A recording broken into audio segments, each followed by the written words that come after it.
Hey Mike, so coming back to Patterson Gimlin film, have people studied this, and what are their conclusions, and who's studied this film? And Well, uh, it's interesting. When the film was first shown, of course, back in '67, they brought it to various scientists. Most of the scientists that looked at the film just offhand, just absolutely pushed it aside, said it can't be real. And that's because they had a predisposition against the concept of there being any kind of anthropoid apes in North America.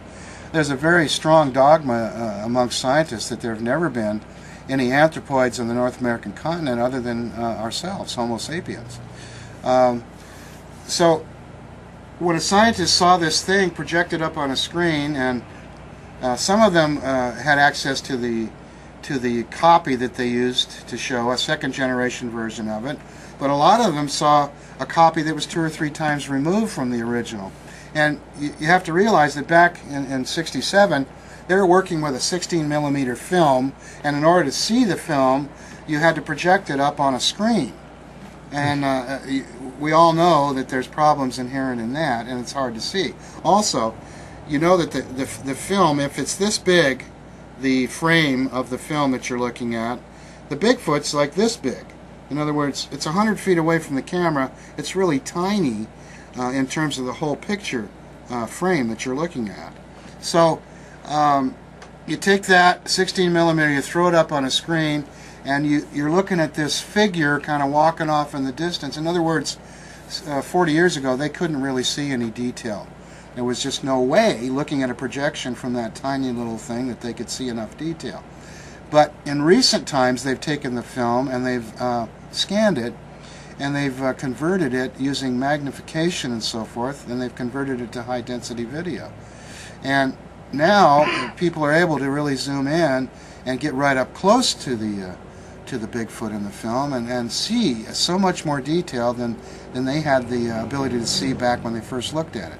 But the other thing that happened when people were first looking at this thing was they made a huge leap in judgment.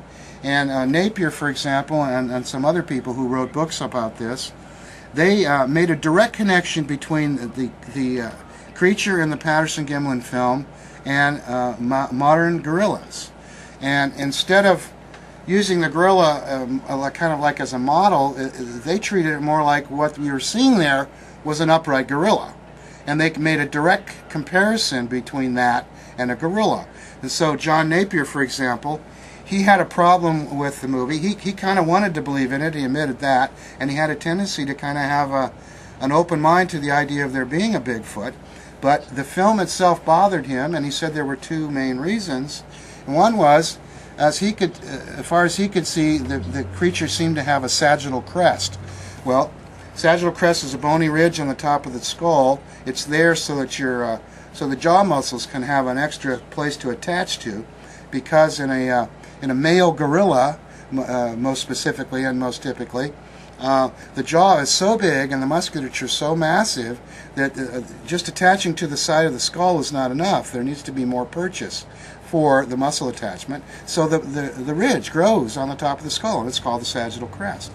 So he said, well, the creature in this film has a sagittal crest. I don't like that. He said, and it has fairly voluptuous hair-covered breasts. And he said, I don't like that. And he said, if you look at gorillas and apes in zoos and so forth, and in pictures, you see that they have kind of a naked chest, and they have rather flaccid breasts that kind of sag and hang down, and they don't look anything, like the voluptuous breasts in the Patterson film. So he didn't think that gorillas could have voluptuous hairy breasts.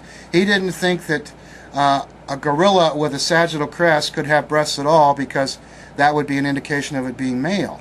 Now, I want to show you something. I have a book here on gorillas, and I have a photograph here of a gargantua, which was a circus gorilla, and his wife, a female gorilla. And what you're seeing there is a gorilla with hairy, voluptuous breasts. So Dr. Napier hadn't seen all the gorillas in the world. His attitude about female gorillas having saggy, non-hair covered breasts wasn't correct in all instances.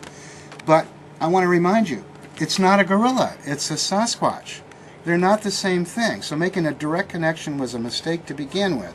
But anyway, we've proven he was wrong about gorillas having hairy breasts. Now, the other thing that was proven wrong is that sagittal crests are not a function of sex. If a female gorilla is big enough, she too grows a sagittal crest. And since the days of Napier, they have found skulls of female gorillas with sagittal crests. And so that was another mistake that he was making about gorillas. But of course he wasn't talking about a gorilla, he was talking about a Sasquatch. But that's the kind of reasoning that an educated scientist used to poo-poo the Patterson film. The other thing that they would say typically, a man named Wiley said this a lot in his book, well, gorillas have big pot bellies. That's because they eat vegetable matter almost entirely, and because of their massive size, they have to eat a lot of vegetable matter, and they have these great big guts that are full of vegetation, like a cow, and they have to ruminate on that. And this creature has a flat abdomen. It should have a gut. Where's its gut? Once again, making a connection directly to a gorilla, making a false assumption that it was a vegetarian, as we've since proven that they're omnivores. Bingo!